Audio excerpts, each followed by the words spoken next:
Hello friends, welcome to Dungeons & Dragonfly, where I adapt various characters for use in D&D. I'm Dragonfly9078, and today I'm building Kurt Wagner, aka Nightcrawler. After the build, be sure to check out my channel to vote for the next one. So what do we want from this build? Well, Kurt's most well-known ability is his teleportation. He can bamf in and out of the Brimstone dimension to hop around a battlefield, and eventually much further. He also grew up enthralled by swashbuckling adventure stories, and trained to become a master swordsman, able to wield up to 3 swords at once, factoring in his prehensile tail. And to complement his swashbuckling dreams, he even has the Hope Sword, a magical sword forged from his own hope that he can summon to fight with. Looking over at ability scores, I'll be using the standard point array. If you want to roll for stats, that's fine, just make sure your dexterity and charisma are high enough to multiclass. We'll start off by dumping strength. Nightcrawler is definitely strong, so we'll make up for it with athletics later, but he's never been one of the big, heavy hitters in the strength department. He's more the quick and nimble type, so dexterity will be 15. Then we'll make Constitution 12. It can't be lower if we're going to go out and fight, but we need other stuff more, and for similar reasons, Intelligence is only going to be 10. Wisdom is 13. Kurt is one of the most empathetic members of the X-Men, and he wields a sword literally made of his hope and optimism, so we'll finish off with a 14 in Charisma. Now Kurt is a human, but he has a strikingly visible mutation that gives him fur, a tail, and enhanced reflexes and flexibility, among other things, so we'll make him a tabaxi. We get +2 to our charisma and +1 to dexterity, making both 16. We get 60 feet of dark vision, and cat-like stealth and perception. We also have claws, which let our unarmed strikes deal a d6 of slashing damage, and which give us a climbing speed equal to our walking speed so we can cling to walls. Finally, tabaxi get feline agility. During our turn, we can choose to double our speed for the turn, though we can't do so again until we don't move on a following turn. Worth noting, teleportation doesn't count for that, so if we teleport during our turn but otherwise don't move, we still get the agility back. Kurt grew up in the circus, so we'll take the entertainer background for proficiency in acrobatics and performance. We also get disguise kit proficiency for a quick cover-up of our distinctive features, and we'll switch out the musical instrument proficiency for air vehicles, so we can serve as the team's pilot if necessary. We'll start off by taking a page out of our Dear Sister's book to get 4 skills from the rogue list, namely Athletics, Insight, Persuasion, and Intimidation. Then we'll bump Athletics and Acrobatics up to Expertises. I'm going to be honest, we're getting so many Expertises in this build, it really doesn't matter what order you do them in if you want to pick different ones here. Just don't take Intimidation. I took the skill so his passive Intimidation would be high, but Kurt's a nice dude. He's not one to try to actively scare people, so he shouldn't have Expertise in it. Anyway, we get Sneak Attack 2. Boosting our damage with ranged or finesse weapons by 1d6 once per turn if we have advantage on the attack or an ally within 5 feet of the attack target. The classic swords for swashbuckling are either rapiers or cutlasses, which I would call scimitars. Both are finesse, so they work with sneak attack. Rapiers do a little more damage, but scimitars are light, so they can be dual wielded. I'd go with those. Though we actually don't have proficiency with them at the moment, so yeah, stick with a rapier for now. We'll get scimitar proficiency later. Cunning action at 2nd level lets us dash, disengage, or hide with our bonus action. This could absolutely be flavored as bamfing out of reach after attacking, or into a blind spot to hide, though it does still cost movement and go through difficult terrain and such, so it's not technically teleportation. Our sneak attack damage goes up to 2d6 at 3rd level, and as much as I would love to take Swashbuckler here, we're actually better served by picking up the Hope Sword as a soul knife. Whenever we take the attack action, we can conjure a blade of psychic energy in our hand. It's a finesse weapon that can be thrown up to 60 feet and deals 1d6 psychic damage on a hit. Plus, after attacking with it, we can use our bonus action to make a second attack with a blade in our offhand or our tail, though the second one only deals 1d4 damage. Soul Knife rogues also get a well of psychic power to do stuff with. We get a number of d6s equal to twice our proficiency bonus that refresh on a long rest, and that we can use in 2 ways. Whenever we fail a check with a skill or tool that we're proficient in, we can roll a die and add that number to the check, and we only expend the die if the check then succeeds. And as an action, we can choose a number of creatures up to our proficiency bonus and roll one of our dice. For a number of hours equal to the result, they can speak telepathically to us and vice versa while they're within a mile of us. We can set up this telepathic link once per day for free, and by expending the die we roll each time afterward. At 4th level, we'll get proper actual teleportation with Fey Touched. Our charisma bumps up to 17, and we learn Comprehend Languages and Misty Step. Comprehend Languages makes us a bit of a polyglot, as we can understand any language we hear or read for an hour, and Misty Step teleports us 30 feet as a bonus action. We can cast each one for free once per day, and afterward with any spell slots we happen to get. Our sneak attack goes up to 3d6, and our psionic dice go up to d8s at 5th level, and our enhanced flexibility gives us uncanny dodge. Whenever we get hit by an attack from someone we can see, we can use our reaction to roll with it, cutting the damage in half. 6th level rogues get our next 2 expertises, let's say Insight and Perception. Then at 7th, our sneak attack goes up to 4d6 and we get Evasion. If we make a dex save, we can take no damage on a success and half on a fail, rather than half on a success and full on a fail. It pays to be able to blink out of existence when there's a fireball coming at us.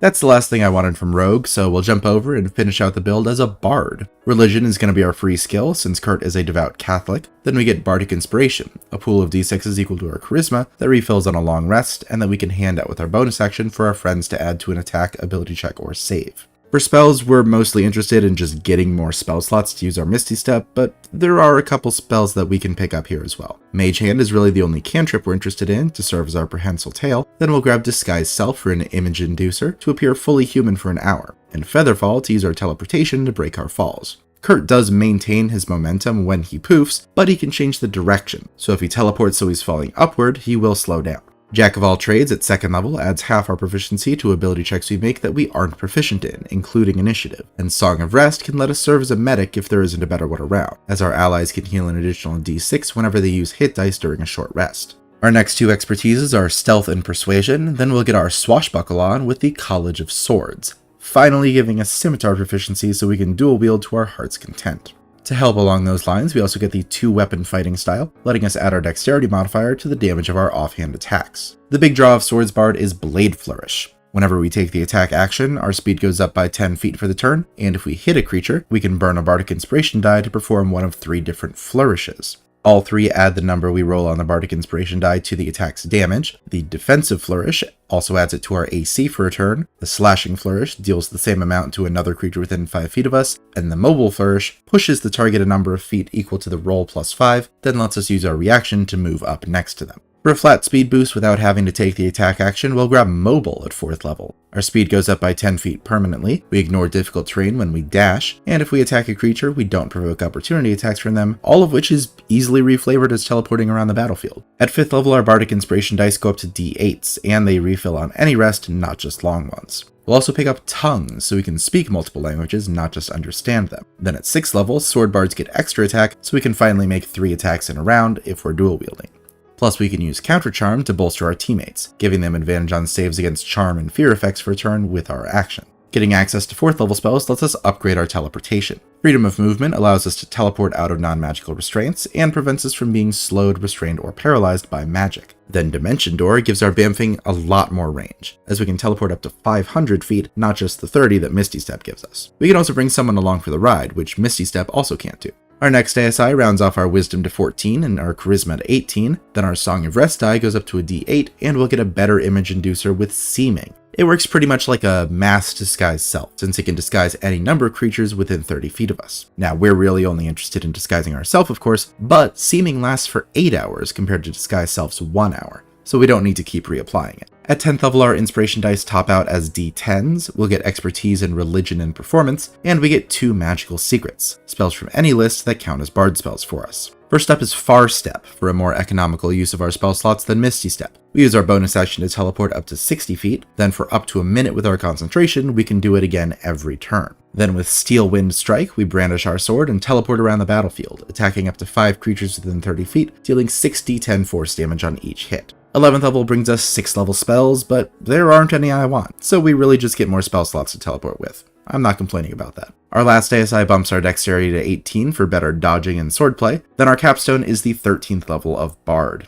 Our Song of Rest die jumps up to a d10, and we get one last spell, Teleport. We and up to 8 willing creatures teleport anywhere we want on the same plane of existence. The more familiar we are with the destination, the more likely it is that we land on target. Now that the build is complete, let's take a look and see what we have done. Well, surprising no one, our mobility is off the charts. Even if we set aside our variety of teleportation abilities, we can move 200 feet in one round and still attack, if we use our bonus action to dash and feline agility to double our speed. Plus, we're effectively immune to opportunity attacks in difficult terrain, and we have a natural climbing speed to add a bit of verticality. Add the teleports back in, and we're nearly impossible to pin down. We're also really good at a lot of things. Rogue and Bard are the 2 best classes at doing skills, so we've got a total of 9 skill proficiencies, all but one of which are expertises, and Jack of all trades to give us a boost in everything else, plus our psionic dice to add to any failed checks. For downsides, resource management is a little bit annoying. We have our psionic dice, our spell slots, and our bardic inspiration dice to keep track of. Far Step helps conserve our spell slots if we can keep concentration.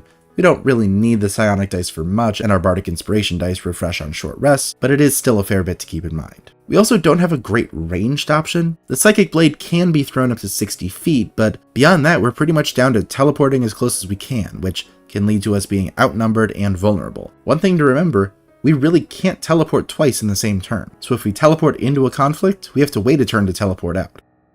For a man named Gambit, your poker face is very poor. Hey, mind your beeswax, Furball. Didn't go ringing for no priest. It does not take a priest to see you and rogue souls touch in every gaze.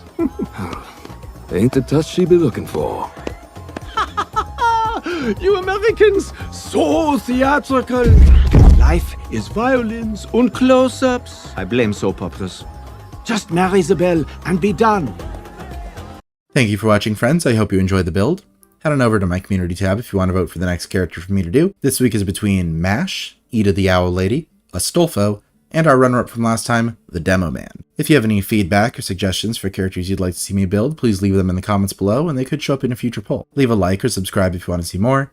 Thanks again for watching. I will see y'all later.